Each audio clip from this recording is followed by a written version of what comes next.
ప్రభు అయిన యేసు క్రీస్తు నామములో మీ అందరికీ నా శుభవందనాలు. అందరూ బాగున్నారా? అందరూ బాగున్నారని కృపగలిగిన ప్రభు అయిన యేసు క్రీస్తు నామములో మరొక మారు మీకు నా వందనములు చెల్లిస్తున్నాను. దేవుడు మనందరికీ తోడై ఉండునుగాక. హల్లెలూయా. దేవుని యొక్క సన్నిధిలో పరిశుద్ధ గ్రంథము నుండి దైవ వాక్యమును ధ్యానం చేసుకుందాం. జాగ్రత్తగా ఆలకించండి. ఆత్మ సంబంధమైన జీవితము కలిగి బ్రతుకుటకు దేవుని సన్నిధిలో మనము నివాసము చేస్తున్నాం. దేవుని పిల్లరా, దేవుడు మనల్ని ప్రేమిస్తూ ఆయన మనలను బలపరుస్తూ అనేకమైన విషయాలను దేవుడు మనతో మాట్లాడుతూ ఉంటున్నాడు. లూకా సువార్త క్రొత్త నిబంధన గ్రంథం నుండి లూకా సువార్త 15వ అధ్యాయము 8వ వాక్యమును ధ్యానం చేసుకుందాం. ఏ స్త్రీకైనను 10 వెండి నాణ్యములుండగా వాటిలో ఒక నాణ్యం పోగొట్టుకుంటే ఆమె దీపం వెలిగించి ఇల్లు ఊడ్చి అది దొరుకు వరకు జాగ్రత్తగా వెతకదా అది దొరికినప్పుడు తన చెలికత్తెలను పొరుగు వారిని పిలిచి నాతో కూడా సంతోషించుడి, నేను పోగొట్టుకున్న నాణ్యము దొరికినదని వారితో చెప్పును కదా. అటువలే మారు మనస్సు పొంది ఒక పాపి విషయమై దేవుని దూతల ఎదుట సంతోషము కలుగునని మీతో చెప్పుచున్నాను. పరిశుద్ధుడా, మహోన్నతుడా, గండా స్తోత్రాలు. వాక్యమైన దేవా, నీకు వేలాది వందనాలు. నీ వాక్యమును వివరిస్తూ ఉండగా నా నాలుకల మీద నీ అగ్ని ఉంచండి, నా పెదవుల మీద మీ అగ్ని ఉంచండి. పరిశుద్ధాత్ముడా, నన్ను మీకు అప్పగిస్తున్నాను.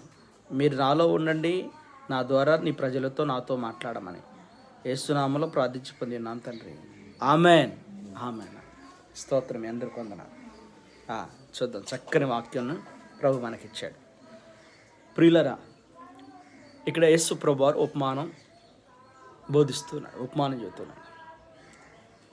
నేను చెప్పే మాట ఏంటంటే, దేవుని యందు దృష్టి తగ్గితే ఆశీర్వాదాన్ని దూరం అయిపోతాం. ఎక్కడ దృష్టి తగ్గితే? దేవుని దగ్గర. దేవుని దగ్గర ఏమో దూరంగా మీరు ఉండండి, ఆస్వాదించలేదని పాస్టర్ గారి మీద అక్షంతలు వేయండి. ఎవరి మీద? పాస్టర్ గారి మీద అక్షంతలు వేస్తారు. ఏంటంటే, ఏమోనండి కలిసి రావట్లేదు. కలిసి వస్తాకు వస్తున్నారు ప్రార్థనకి, పరలోకం చేరటాకు వస్తున్నారా? కలిసి రావాలి. ప్రార్థనకు వస్తే ఏం రావాలి? గుడ్డొచ్చిన ఏళ్ళ బిడ్డ పుట్టిన ఏళ్ళు అంటారు కదా, సామెతలు ఉన్నట్టుగా. మనోళ్ళే దేని వైపు చూస్తూ ఉంటారంటే ప్రజలు కలిసి రావాలి. ఎక్కడికి వెళ్ళినా మాకు కలిసి రావాలి. చింత చెట్టు దగ్గరికి వెళ్ళినా కలిసి రావాలి, మట్టి పుట్ట దగ్గరికి వెళ్ళినా కలిసి రావాలి కదా. ఎక్కడికి వెళ్ళినా కలిసి రావాలి. అక్కడికి వెళ్ళినా కలిసి రాకపోతే ఇంకో చెట్టు దగ్గరికి వెళ్తారు, ఇంకో పుట్ట దగ్గరికైనా వెళ్తారు. కలిసి వస్తానికి కోసం వెళ్తున్నారు కానీ కలిసి జీవించడానికి వెళ్తున్నారా? దేవుని సన్నిధిలో కలిసి జీవించాలి. ఇక్కడ ఏ స్త్రీకైనాను 10 వెండి నాణ్యములు ఉండగా వాటిలో ఒక నాణ్యము పోగొట్టుకుంటే ఆమె దీపం వెలిగించి ఇల్లు ఊడ్చి అది దొరకు వరకు జాగ్రత్తగా వెతకదా. ఏ నాణ్యాలంట? ఏ నాణ్యాలు ఉన్నాయంట? వెండి నాణ్యాలు. వెండి బిళ్ళలు ఇంతుంటే మెళ్ళ కట్టుకుంటారు, తెలుసుగా. చాలామంది కట్టుకుంటారు. ఆ వెండి బిళ్ళ కట్టుకొని ఉంటారు. కొంతమంది బంగారు బిళ్ళలు కూడా కట్టుకుంటారు. ఆ బిళ్ళ మీద కొన్ని అచ్చులు ముద్రించు ఉంటాయి. దేవుణ్ణి పూజించడానికే మనం పనికిరాము, కానీ దేవుడిని మెడలేసుకుంటాం పనికొస్తామా? పూజించడానికి పనికిరాని వ్యక్తి మెళ్ళట్టేసి తిరుగుతాడు. ఈ మెడలో పెద్ద సిలువ ఉంటుంది, సార కొట్టుకాడు ఉంటాడు. ఈ మెడలో పెద్ద సిలువ ఉంటుంది, నోట్లో సిగరెట్ తిరుగుతూ ఉంటాడు. భయం ఉందరికి ఉందా? మెళ్ళ ఎవరున్నారు? నువ్వు చెప్పుకుంటున్నావే ఈయన మా దేవుడని, చెప్పుకుంటాక లేకపోతే నడుచుటాక? కానీ నువ్వు ఎక్కడ ఉంటావు? వేషల దగ్గర ఉంటావు, వ్యభిచారుల దగ్గర ఉంటావు, దొంగల దగ్గర ఉంటావు, ప్యాకెట్లు ఉంటావు, క్లబ్బుల్లో ఉంటావు, క్లబ్బుల్లో ఉంటావు, అన్ని చోట్ల బతుకుతూ ఉంటారు. తమ్ముడా, నేను చెప్పేది ఏంటంటే సిలువ ధరించే సరిపోదు, సిలువకు తగ్గిన ప్రవక్త నీలో ఉండాలి. సిలువ ధరిస్తే సరిపోదు. మెళ్ళో సిలువ ధరించుకొని నీ నోట్లో పొగాకెందుకు చెప్పండి? మెళ్ళో సిలువ ఉంటుంది, నోట్లో పొగాకు ఉంటుంది. మెళ్ళో సిలువ ఉంటుంది, నోట్లో చుట్టు ఉంటుంది. అవసరమా? మెడలో సిలువ ఉంటుంది, చేతిలో గ్లాసులో మందు ఉంటుంది. మెడలో ఎవరున్నారు? నువ్వు ధరించిన క్రీస్తు సిలువ ఉంది. నీవు దేవుని పిల్లోడని చెప్పుకుంటా అర్హత నీకు లేదు. ఇవన్నీ చేసేటప్పుడు ఆ సిలువను తీసి పక్కన పెట్టే. అసలు సిలువ దేనికి సూచన? శ్రమకు సూచన. హల్లెలూయా. అయితే ఇక్కడ దేవుని వాక్యం సెలవిస్తుందంటే 10 వెండి నాణ్యములు, 10 వెండి నాణ్యములు. ఒకటి ఇలాగా చెప్పొచ్చు, 10 ఆజ్ఞలని కూడా. 10 వెండి నాణ్యముల్లో ఒకటి పోగొట్టుకుందంట. ఏం చేసిందమ్మా? చెప్పాలి గట్టిగా. ఒకటి పోగొట్టుకుంది. ఒక నాణ్యాన్ని పోగొట్టుకున్నాకి మనశ్శాంతి ఉందా? ఉందా? మనశ్శాంతి లేదే. మనశ్శాంతి ఏమైంది? ఊరెళ్ళిందా? మనశ్శాంతి ఏమైపోయింది? ఎందుకు? ఆమె 10 వెండి నాణ్యాలు సంపాదించుకుంది, జాగ్రత్తగా వాటిని చక్క పెట్టుకుంది, లెక్క పెట్టుకుంటుంది. రోజు చక్క పెట్టుకుని రోజు లెక్క పెట్టుకుంటుంది. లెక్క పెట్టుకుంటున్న ఆమెకి ఒక నాణ్యం ఏమైంది? ఒక నాణ్యం కనపడలా. ఏమైంది? నాణ్యం పోయింది. ఎప్పుడైతే నాణ్యం పోయిందో, ఎప్పుడైతే నాణ్యం కనపడకుండా పోయిందో, వెంటనే ఏమో దిగులు వచ్చేసింది, వేదన పుట్టుకొచ్చింది. అయ్యో, నాణ్యం కోల్పోయానే. ఏం కోల్పోయింది? నాణ్యమును కోల్పోయానే. ఇప్పుడు నా పరిస్థితి ఏంటి? ఎవరు చెప్పుకుంటే అవమానం కదా అని ఏం చేసింది? ఎక్కడ పోగొట్టుకుందో అక్కడే వెతకటం ప్రారంభించింది.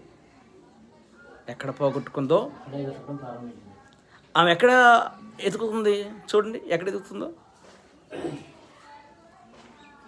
ఆమె దీపం వెలిగించి, చక్కగా చదువయ్యా. ఆమె దీపం వెలిగించి ఇల్లు ఊడ్చి.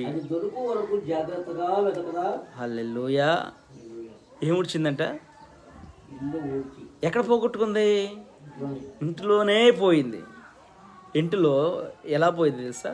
సమాధానం ఉండదు చాలామందికి. భార్యాభర్తల మధ్య సమాధానం ఉంటలా, పిల్లలతో సమాధానం ఉంటలా, అత్తమామలతో సమాధానం ఉండట్లా, రక్త సంబంధాలతో సమాధానం ఉండట్లేదు, సంఘంలో సమాధానం ఉందా? అక్కడ ఉంటలా. ఇంటిలో పోగొట్టుకుంది, సమాధానం పోయింది. ఒక నాణ్యం, ఒక ఆజ్ఞ, సమాధానం పోయిన ఆమె జీవితంలో ఎక్కడ ఎతకడం ప్రారంభించింది? ఊరు బయట, ఊరిలోనా, ఇంట్లోనా? ఇంట్లోనే. ఆమె ఆలోచించింది, ఇంట్లోనే నా నాణ్యము పోయింది. తనకు తెలిసిన భక్తి ఏంటంటే, ఇంటిలోనే నేను సమాధానాన్ని కోల్పోయా. ఇంటిలోనే సమాధానాన్ని కోల్పోయా. ఆజ్ఞ ఇంటిలోనే తప్పిపోయా. బయటికి వెళ్ళిందా? బయటికి ఇంట్లోనే చక్కగా ఏం చేసిందంటే దీపం వెలిగించింది. ఆత్మ సంబంధమైన జీవితాన్ని పరిశీలన చేయటం ప్రారంభించింది. వాక్యంతో తన జీవితాన్ని వెలిగించుకుంది. వాక్యమైన దేవుడు, దీపమైన దేవుడు. వాక్యము మన త్రోవకి ఏమైంది? నీ వాక్యము నా త్రోవకు వెలుగై ఉండను, నా పాదములకు దీపమై ఉండను. ఏమైందంటే వాక్యం వెలుగు ఉంది, దీపంగా ఉంది. ఇక దీపం వెలిగించి ఆయన చేస్తున్న మొదటి పని ఏంటి? ఇల్లు ఊడ్చి దొరుకు వరకు జాగ్రత్తగా వెతకనా. హల్లెలూయా. మళ్ళీ చదవనానా? ఇల్లు ఊడ్చి అది దొరుకు వరకు జాగ్రత్తగా వెతకనా. అక్కడ ఏం మార్కు పెట్టుంది చూడండి. ఆగి ఆలోచిస్తే ప్రియులరా, మనం ఓడవలసిన పరిస్థితి వచ్చింది. మనం ఓడవలసిన పరిస్థితి వచ్చింది. హృదయాన్ని ఓడవలసిన పరిస్థితి వచ్చింది. హృదయాన్ని వాక్యంతో వెలిగించాల్సిన పరిస్థితి వచ్చింది. హల్లెలూయా. దీంతో వాక్యముతో హృదయాన్ని వెలిగించాలి. దీంతో వాక్యముతో వెలిగించాలి. వాక్యంతో వెలిగించకుండా ఇష్టానుసారంగా నా ఇష్టం, నా భక్తి, నేను ఎలాగైనా చేస్తానంటే కుదిరిద్దా? నా ఇష్టం, నేను ఎట్లాగుండి ప్రార్థన చేస్తానంటే దేవుడు ఒప్పుకుంటాడా? చెప్పండి. నీళ్ళేగా, నీ ఇష్టమేగా. బురద గుంట్లో పడుకొని వచ్చి ఇంట్లో మంచమే పడుకుంటావా? ఏం చేస్తావు? బురద బట్టలన్నీ ఏం చేస్తావు? బురద బట్టలన్నీ తీసి పక్కన బారేసి శుభ్రంగా ప్రశాంతంగా పంప కింద ట్యాప్ కింద తలకాయ పెట్టి శుభ్రంగా స్నానం చేసి కదా, అప్పుడు ఇంట్లోకి వెళ్ళి మంచి వస్త్రములు కట్టుకొని అప్పుడు నిద్రపోతాం. బురద వస్త్రాలు తేలితే ఏమైద్ది? ఇల్లు పాడైపోయిద్ది కదా, పరుపు పాడైపోయిద్ది, నీ బతుకు కూడా పాడైపోయింది. కంపు. ఇది వ్యక్తిగతంగా బురదకి ఎంత బాధ అంటే, మరి ఆత్మీయంగా బురద పట్టిపోయి ఉన్నావు. ఏమైనారు? ఆత్మీయంగా బురద పట్టిపోయి ఉన్నారు. ఈ ఆత్మీయ బురదను కడిగేది ఎవరు కడుగుతారు? వాక్యమే కడిగిద్ది. స్తోత్రం చెప్పండి. హల్లెలూయా. ఏం కడిగిద్ది? వాక్యమే కడిగిద్ది. వాక్యము శుద్ధీకరించిద్ది. ఎలా? 51వ కీర్తన చూడండి, దైవ గ్రంథముల నుంచి కీర్తనకారుడు మాట్లాడుతున్నాడు. 51వ కీర్తన చదువుదాం. చక్కని వాక్యం.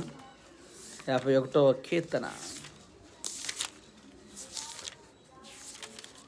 మొదటి నుంచి కొన్ని మాటలు చదువు. నీ కృప చొప్పున నన్ను కరుణింపుము. దేని చొప్పునంట? నీ కృప చొప్పున నన్ను కరుణించము. నీ వాత్సల్య బాహుల్యము చొప్పున నా అతిక్రమములను తుడిచివేయము. నీ వాత్సల్య బాహుల్యము చొప్పున నా అతిక్రమం తుడిచివేయము. నా దోషము పోనట్లు నన్ను బాగుగా కడుగుము. నా పాపము పోవునట్లు నన్ను పవిత్రపరచుము. ఆగండి. ఎలా ప్రార్థన చేస్తున్నాడు ఇక్కడ? కింగ్ ఆఫ్ ద డేవిడ్, రాజు అయిన దావీదు ప్రార్థన చేస్తున్నాడు. ఏం చేస్తున్నాడు పిల్లరా? ఏం చేస్తున్నాడు? దేవా నీ కృప చొప్పున నన్ను కరుణింపుము. ఏమడుగుతున్నాడు? చాలా దయగలిగిన ప్రార్థన ఇది. దేవుని దగ్గర చాలా దీనత్వం కలిగిన ప్రార్థన చేస్తున్నాడు. దేవా నానా, నీ కృప చొప్పున నన్ను కరుణించు. ప్లీజ్ అబ్బా, నా సహాయం చేయవా? కొంతమందిని కొన్ని విషయాలు మనం అడుగుతుంటాం. ప్లీజ్ అబ్బా నాకు కొంచెం సహాయం చేయవా? ప్లీజ్ నా హెల్ప్ చేయవా? ఎంత విధేయత అడుగుతామో మనం మన అవసరాన్ని బట్టి. ఇక్కడ ఈయన అడుగుతున్న విధేయత ఏంటి తెలుసా? తన జీవితంలో పాపం ఉందని ప్రవక్త నాతాను చెప్పినప్పుడు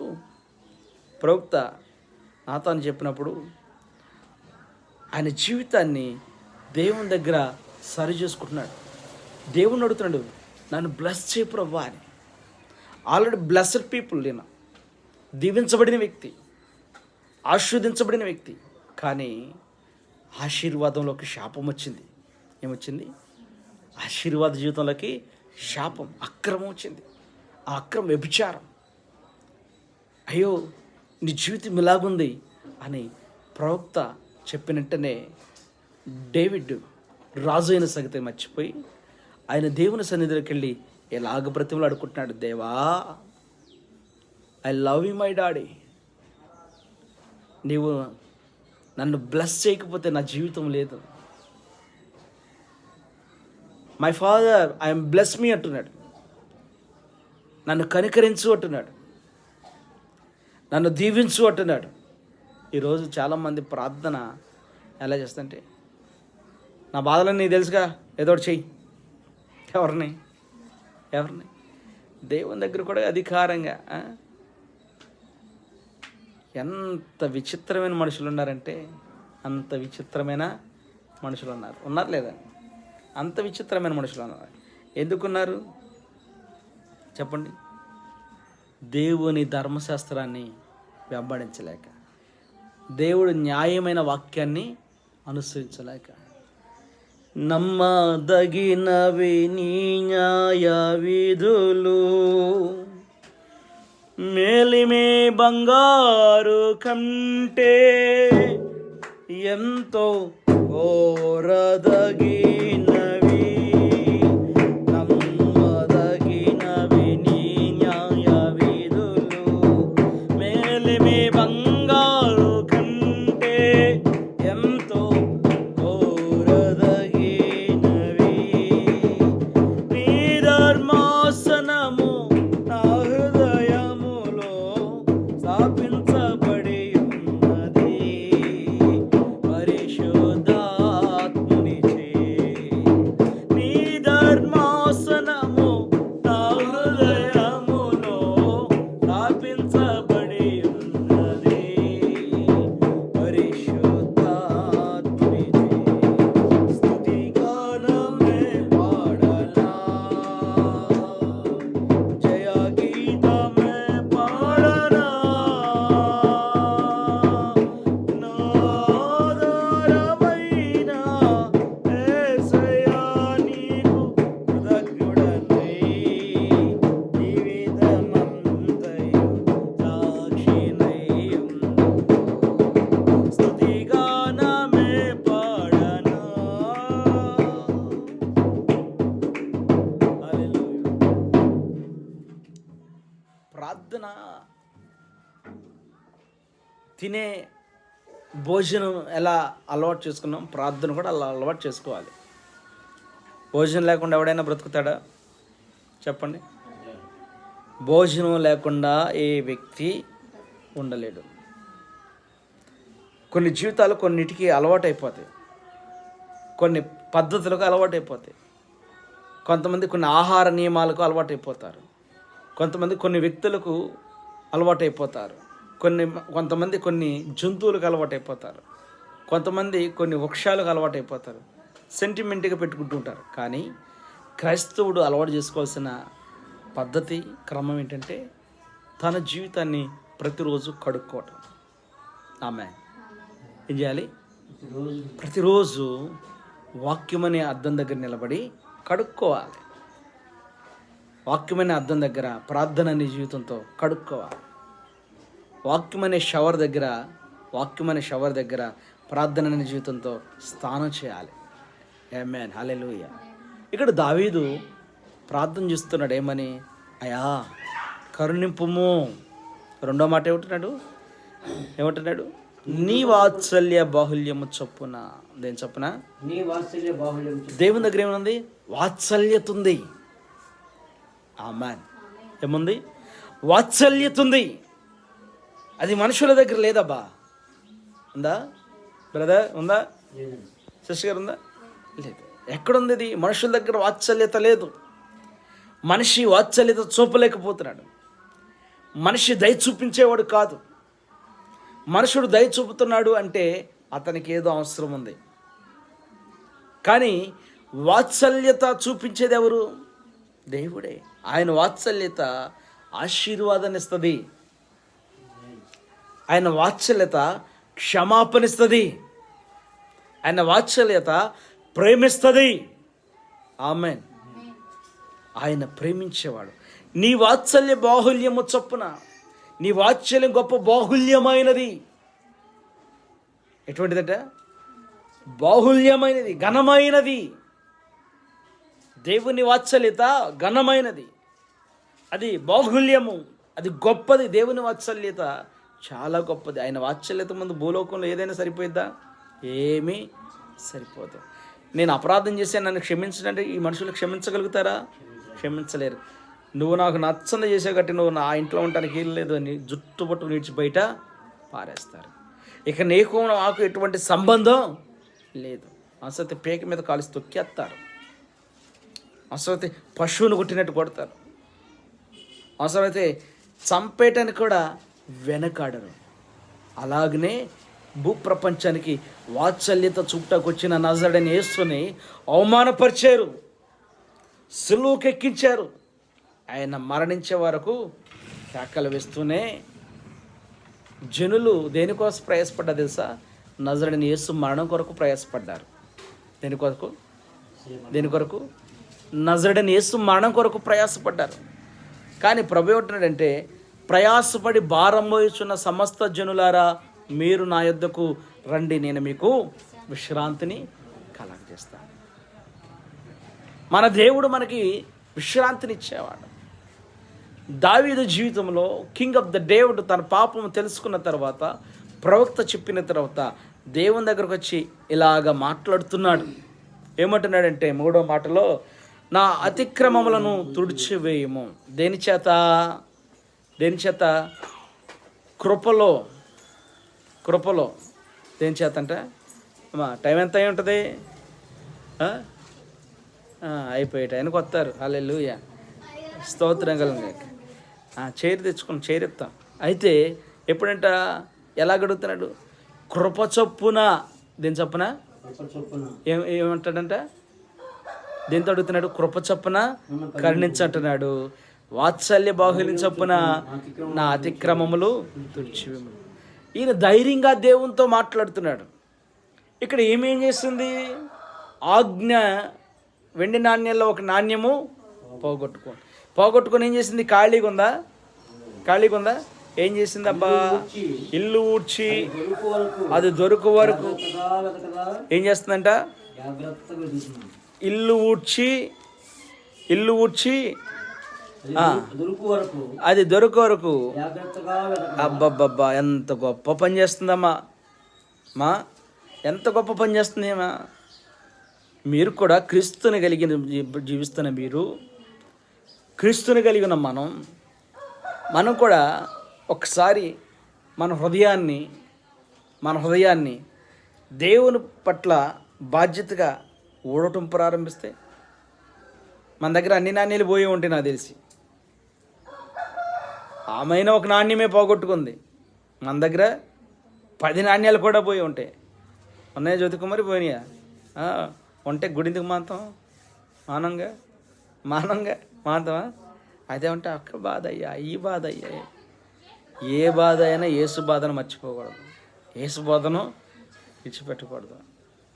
ఇక యేసు బాధను విడిచిపెట్టామంటే ఇక జీవితమే అర్థం. నాకు తెలిసి అర్థం అంటారా ఏమ్మా? అర్థమా కదా? దేవుని స్తోత్రం కలుగును గాక. వాక్యము మన దగ్గర ఎలాగుండాలి? అలంకరణగా ఉండాలి. ఎలా ఉండాలి? వాక్యం మన దగ్గర. ఈ 10 పోగొట్టుకుందా ఒకటే. ఒకదానికోసం ఎంత బిడ్డ కష్టపడుతుంది. ఏం చేసిందంట? దీపం వెలిగించి ఇల్లు ఊడ్చి అది దొరకు వరకు జాగ్రత్తగా. ఇప్పుడు మీ అత్తగారు నీకు 10 వెండి నాణ్యాలు ఇచ్చారు దాయమని. ఇస్తే ఆ 10 వెండి నాణ్యాలు తీసుకొని నువ్వేం చేస్తావు? దాస్తావా, పారేస్తావా? సరే దాస్తున్నావు, బాధ్యతగా దాస్తున్నావు. అనుకోకుండా ఒక నాణ్యం పోయింది. ఇప్పుడు నీకు భయం వస్తుందా రాదా? ఎవరిని బట్టి వస్తుంది? అమ్మా, ఇప్పుడు మా అత్త మంచిది కాదురా బాబు. ఏం పేరు పెట్టారు అత్తగారికి? అత్తగారు పెట్టిన పేరేంటి చెప్పండి అబ్బా. అత్తగారికి పెట్టిన పేరేంటి? మీ దగ్గర ఒక టైటిల్ ఉంటుంది. అత్తగారులకు పెడతారు, అత్తలు కోళ్ళకి పెడతారు, కోళ్ళు అత్తగారు పెడతారు, టైటిల్ పెడతారు. అసలు పేర్లు తీసి కొసర పేర్లు తగిలిస్తారు. వస్తుందమ్మా దాని అమ్మో కదా. మా అత్తగారు ఎవరు? ఒక్క టైటిల్ వస్తుందమ్మా, మంచిది కానే కదమ్మా. దాన్ని తెలిసి ఇప్పుడు నా జీవితాన్ని నాశనం చేసిద్దమ్మా. ఏం చేస్తారంటే గడగడగడలాడుతా వణికిపోతా నాణ్యం కోసం కింద మీద పడి ఎత్తుతానే ఉంటుంది. దొరకపోతే మీ కర్మగాలి దొరకలేదు అని ఏం చేస్తారు? ఏం చేస్తారు? ఈ మనసం ఎక్కేయటమే, చలి జ్వరమే రోజేగా కదా, చలి జ్వరమే. స్తోత్రం కలుగును గాక. హల్లెలూయా. ఒక అత్తకే ఇంత భయపడుతుంటే మరి ప్రభుకి ఎంత భయపడాలి? ఆజ్ఞ అతిక్రమమే పాపం కదా. నీకు రక్షణ ఇచ్చినప్పుడు ఏం చెప్పాను నేను? నీకు కొన్ని విషయాలు చెప్పా, గుర్తుందా? కానీ వాళ్ళ నాకు కొత్తగా కనపడుతుంది మళ్ళా. స్తోత్రం కలుగుతుంది. రాకూడదు అది. ఎవరు రాకూడదు? ఆ లోకం మనలోకి మళ్ళా రాకూడదు. రానిస్తావా? రానిమ్మ. ఈ రోజు నుంచి రానియద్దు. ఈ ఎలక్షన్ ప్రభు. హల్లెలూయా. ఆజ్ఞ పోగొట్టుకుందామె. వెండి నాణ్యం పోగొట్టుకొని జాగ్రత్తగా దీపం వెలిగించి మంచం కింద బెడ్షీట్లు ఎత్తింది, దుప్పట్లు ఎత్తింది, దులిపింది. జాగ్రత్తగా ఆమె ఎక్కడెక్కడ రంధ్రాలు అన్నిటిని జాగ్రత్తగా ఎత్తుక్కుంటే ఏం దొరికిందంట? నాణ్యము దొరికింది. హల్లెలూయా. దొరికిన నాణ్యాన్ని బట్టి ఏం చేసింది? ఏడుస్తుంది. ఏం చేస్తుందంట? సంతోషించింది. అమ్మా, ఇది దొరకపోతే ఇంకేమైనా ఉందా? మా అత్త నన్ను ఏం చేసేది? రాసి రంపాన పెట్టేది అంటారు. దొరికింది కాబట్టి. కానీ ఈమె దేవుని ఆజ్ఞ ఎతుకుతుంది. అత్తకు భయపడుతున్నారు కానీ దేవుడికి భయపడట్లేదండి. దైవజనులకు భయపడట్లేదు. సరే, మాకు భయపడకపోతే పైనోడికైనా భయపడండి. ఏమో లేకపోతే మీకు ఆశీర్వాదం ఉందా? దైవజనుడు విజ్ఞాపన లేకపోతే విశ్వాసకి ఆశీర్వాదం లేదు. వాస్తవం ఇది. వాస్తవం కదా. వాస్తవం. దేవుని దగ్గర ఎలాగ ఉండాలంటే, అవసరం తీరేదాకా పాస్టర్ గారు దేవుడు కాదు. అవసరం తీరిపోయినా సంఘంతో కలిసి ఉండాలి, దైవజనుతో కలిసి ఉండాలి. నువ్వు ఏ వేదనతో అయితే దైవజనుడి దగ్గరకు వచ్చి అడిగి ప్రార్థన చేసుకొని అది పొందుకున్న తర్వాత ఆ దైవజనుని వేదన పెట్టకూడదు, దుఃఖ పెట్టకూడదు. దేవుని మనం దుఃఖ పెట్టకూడదు. దైవజనుడిని దేవుణ్ణి దుఃఖ పెట్టకూడదు. పెట్టచ్చా? ఏంజల్ ఉదయ పెట్టచ్చా? పెడితే ఏమైంది తెలుసా? ఏమో తెలీదా? శ్రమలు వస్తాయి, ఇబ్బందులు వస్తాయి, అన్ని నష్టాలు వస్తాయి. అవసరం కాదు కదా. అందుకే వాక్యం ఉంటుంది, సంతోషించింది. ఏం చేసిందంట? అది దొరికినప్పుడు ఎక్కడికి వెళ్ళింది? తన చెలికత్తెల దగ్గరకు పొరుగువారిని పిలిచి నాతో కూడా సంతోషించడి. స్తోత్రం చెప్దామా? గట్టిగా చెప్పండి ఒకసారి. గట్టిగా. ఎవరైనా బారేశారా? చెప్పు, గట్టిగా చెప్పు. హల్లెలూయా. ఏం చేసిందంట? తన స్నేహితులను పిలిచింది. తర్వాత పొరుగువారిని పిలిచింది. ఈ తన చెలికత్తెలను పొరుగువారిని పిలిచి నాతో కూడా సంతోషించింది. దేనికి సంతోషం అంటే ఆమె పోగొట్టుకున్న నాణ్యము దొరికింది. ఆమె దేవుని దగ్గర సమాధానం పడింది. ఇక్కడ కింగ్ ఆఫ్ ద డేవిడ్ కూడా ఇలాగే మాట్లాడుతున్నాడు. ఆయన కూడా దేవుని దగ్గర ఇలాగే ప్రార్థన చేస్తున్నాడు. ఏమంటున్నంటే, నా దోషం పోనట్లు నన్ను బాగుగా కడుగుము. ఏమడుగుతున్నాడు? నా దోషము పోనట్టు 51 నన్ను బాగుగా కడుగుము, నా పాపం పోనట్లు నన్ను పవిత్రపరచుము. ఆమె ఏం చేసింది? ఈయన ఏం చేస్తున్నాడు?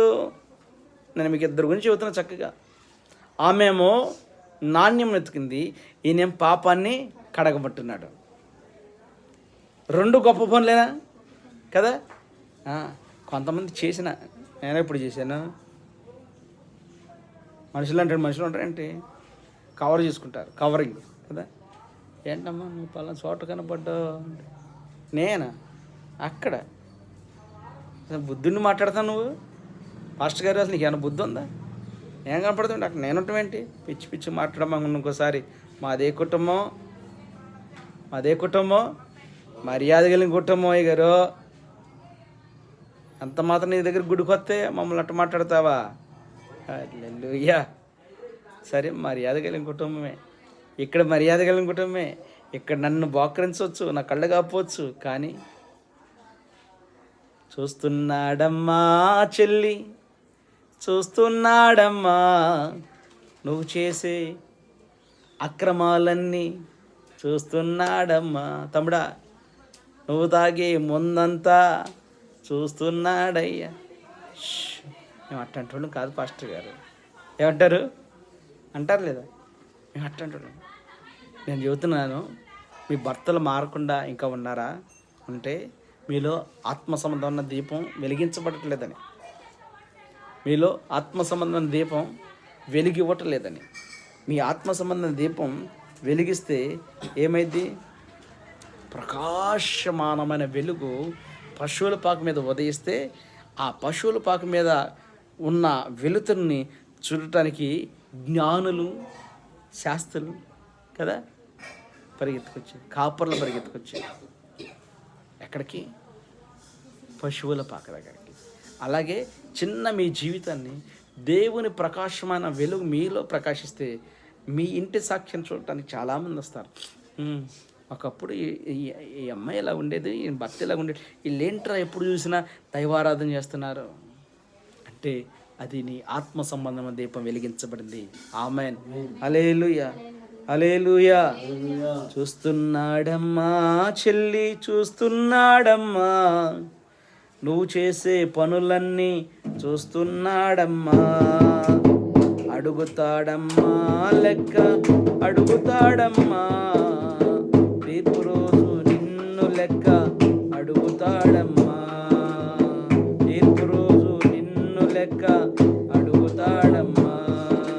చూస్తున్నాడమ్మా చెల్లి, చూస్తున్నాడమ్మా, నువ్వు చేసే పనులన్నీ చూస్తున్నాడమ్మా. చీకట్లో చేశానని నన్నెవరు చూస్తారని, చూసినా నాకేమని ఎవరేమీ చేస్తారని. చీకటిలో చేశానని నన్నెవరు చూస్తారని, చూసినా నాకేమని ఎవరేమీ చేస్తారని. భయమసలే లేకున్నావా, చెడ్డ పనులు చేస్తున్నావా? భయమసలే లేకున్నావా, చెడ్డ పనులు చేస్తున్నావా? చూస్తున్నాడక్కా, చూస్తున్నాడమ్మా, చూస్తున్నాడమ్మా, చూస్తున్నాడమ్మా. హల్లెలూయా. ఎవరు చూస్తున్నారు? మనం నమ్మిన దేవుడు చూస్తున్నాడు. మనం నమ్మకపోయినా చూస్తున్నాడు. మనం ఆయన యొద్దకు రాకపోయినా చూస్తున్నాడు. చూడలేదనుకునే దావీదు అలా జీవించాడు అక్రమంలో. కానీ చూసిన దేవుడు దావీదుని సరిచేయటానికి, దావీదుని బాగు చేయటానికి, దావీదుని సింహాసనం మీద పరిశుద్ధుడిగా దేవుడు చూడటానికి మళ్ళీ ఏం చేశాడంటే ప్రవక్తను పంపించాడు. ప్రవక్తను పంపించి పరిస్థితిని మార్చుకోమన్నాడు, జీవనశైలిని మార్చుకోమన్నాడు, జీవిత విధానాన్ని మార్చుకోమన్నాడు. ఆయన నేను రాజును కదా, నువ్వెవడో నాకు చెప్పడానికి, అబ్బెబ్బే నేను అట్లాంటి నేనే చేస్తాను పో అని అన్నాడా? అనలా.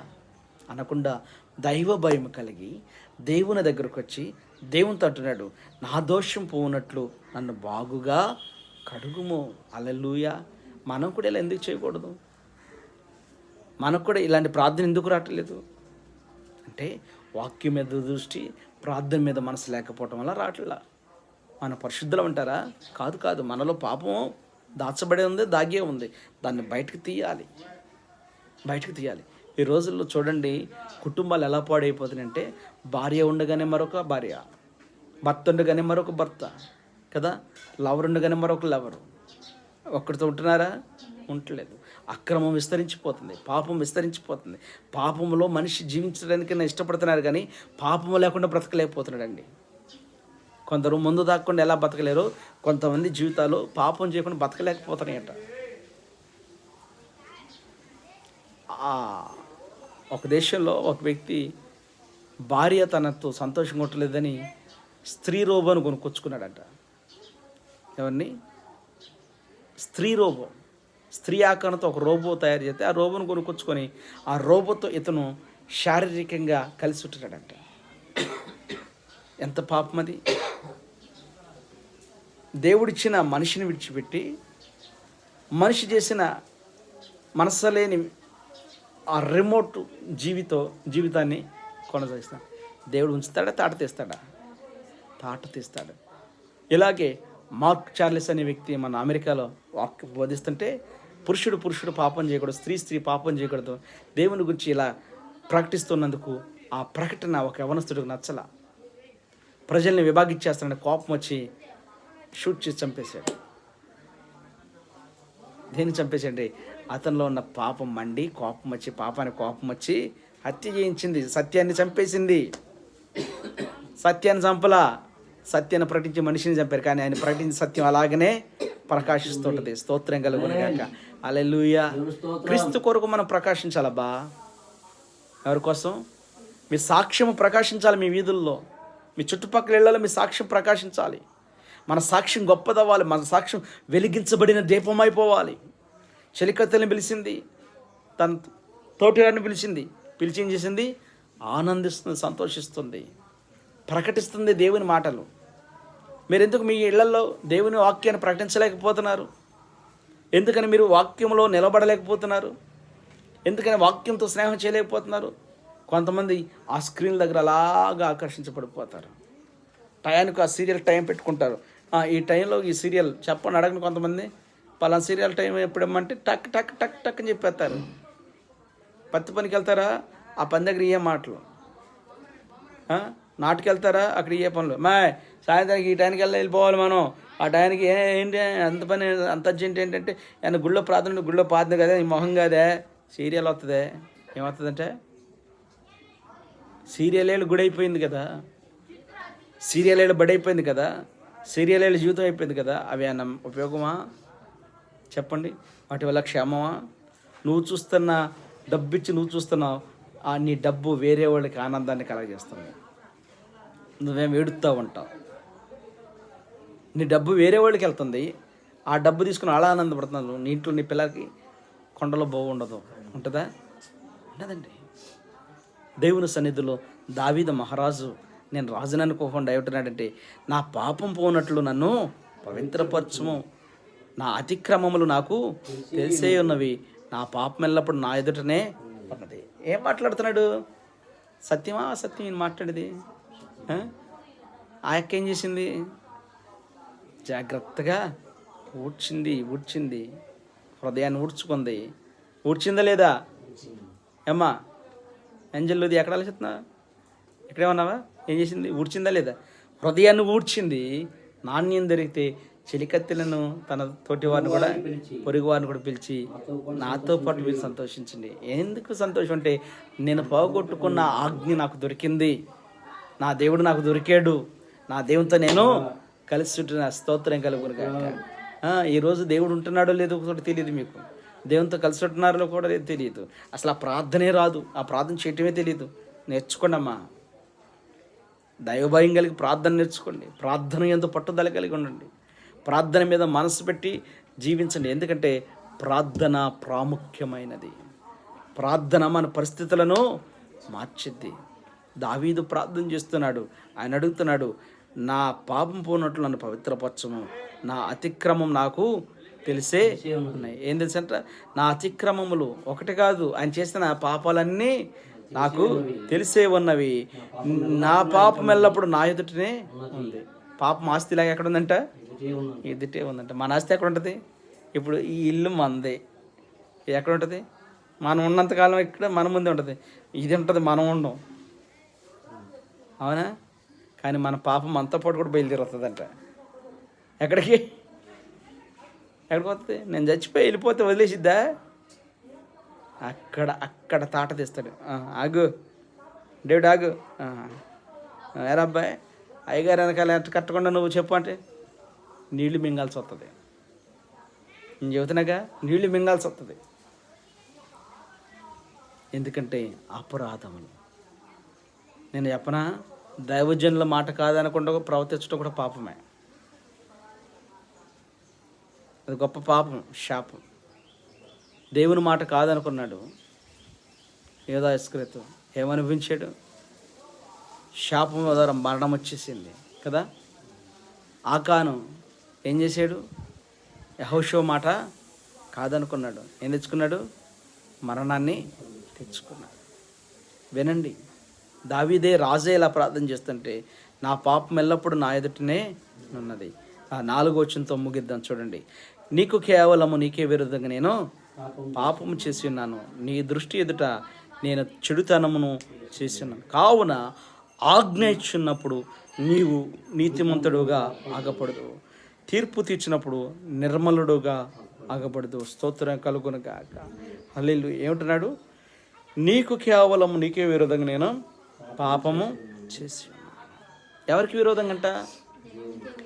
నీకు, దేవునికి. అయ్యా డాడీ నన్ను క్షమించయ్యా, నీకు కేవలం నీకే విరోధంగా నేను పాపం చేసినాను. రాజు ఒప్పుకుంటాకి మన బతుకులు ఎంతండి? సాయంత్రం కేజీ బియ్యానికి ఎత్తుక్కుంటాం. రాజ్యాన్ని వెళ్తున్న రాజు,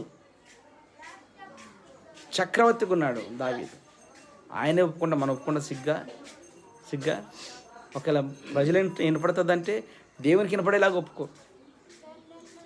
చేసేటప్పుడు లేనిది ఒప్పుకునేటప్పుడు ఎందుకు వస్తుంది? చేసేటప్పుడు లేని ఒప్పుకునేటప్పుడు ఎందుకు వస్తుంది? చేసేటప్పుడు లేని సిగ్గు ఒప్పుకునేటప్పుడు సిగ్గా? చెప్పాలి. సిగ్గా కాదు. సిగ్గుపడితే దేవుని ఆత్మను మనం పొందుకోలేం. ఈ దేహాన్ని పరిశుద్ధపరచుకోలేం. దేహాన్ని ఏం చేయాలంటే వాక్యం చేత శుద్ధపరచుకోవాలి, వాక్యం చేత శుద్ధీకరించుకోవాలి, పరిశుద్ధపరచుకోవాలి. దావీదు లాంటి జీవితం మనకు కావాలి. దావీదు లాంటి ఆత్మ సంబంధమైన జీవితం కావాలి. దావీదు లాంటి ఆత్మ సంబంధమైన ప్రార్థన మనం చేయడం నేర్చుకోవాలి. ఈ స్త్రీ ఎలాగైతే తన వెండి నాణ్యం దొరికేదాకా జాగ్రత్తగా ఎతికిందో, దేవుని వాక్యం పట్టుకొని వాక్యమైన దీపం చేత మన హృదయాన్ని మనం ఊడుస్తూనే ఉండాలి. కొంతమంది కొత్త ఇల్లు కట్టినాక అసలు ఎంత ముచ్చటగా చేస్తారంటే, ఆ ఇంట్లో కొద్ది దుమ్ము వచ్చిన తుడిచే పని మీదే ఉంటారు. ఎన్ని రోజులు చేస్తారు? ఆ కొత్త మోజు తీరే వరకు కదా, ఆ కొత్త సంతోషం పోయే వరకు. పిల్లోడు వచ్చి ఎవడరు ఇప్పుడే తడి కొట్టేసా, మళ్ళీ ఎంతలో తొక్కారు, మళ్ళీ వెళ్తాం. ఎన్ని రోజులు వేస్తావు ఆ ఇంటి మీద? కానీ నీ ఒంటి మీద ఎప్పుడు యేసు రక్తం ఉంటూనే ఉండాలి. హల్లెలూయా. మరణం వరకు ఆయన రక్తంతో మనం కడగబడుతూనే ఉండాలి. అప్పుడు నిశ్చలమైన రాజ్యంలో. కావున ఆజ్ఞించినప్పుడు నీవు నీతిమంతుడుగా ఆగపడదు. దేవుడు ఆజ్ఞిస్తే ఎలా ఉంటాడంట? నీతిమంతుడిగా. తీర్పు తెచ్చినప్పుడు ఎలా ఉంటాడంట? నిర్మలుడుగా, అసలు ఏమీ లేనివాడులాగా. స్తోత్రం కలుగుగాక. ఇలా ఉండాలంటే మనం ఏం చేయాలి? పరిశుద్ధ అలంకరణ కలిగి బ్రతకాలి. దేవుడి వాక్యం తన వెనుకల్లో దీవించునుగాక. ఆమేన్.